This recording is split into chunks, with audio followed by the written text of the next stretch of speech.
In our Warbiking project, we're able to measure a great deal about the use of wireless technologies. But one thing we can't do to be compliant with the law is check exactly how good people's wireless passwords are. For example, you may be using the latest WPA2 encryption, but have the password password1. That said, we can probably safely infer that there's a large number of users using terrible passwords.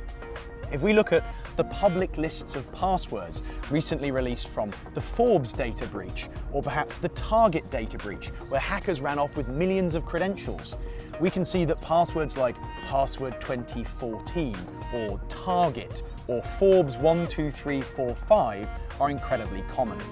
So it's exceptionally likely that the data we're finding here is really a best case, and in reality people are much less secure. There's a lot of confusion about what actually constitutes a good password.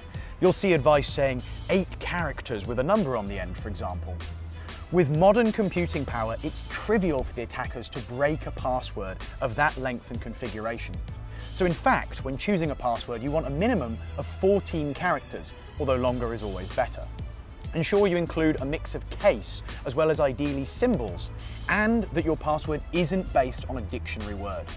If you struggle remembering passwords across different sites and you're one of those people that tends to recycle them, you could consider the use of a password manager.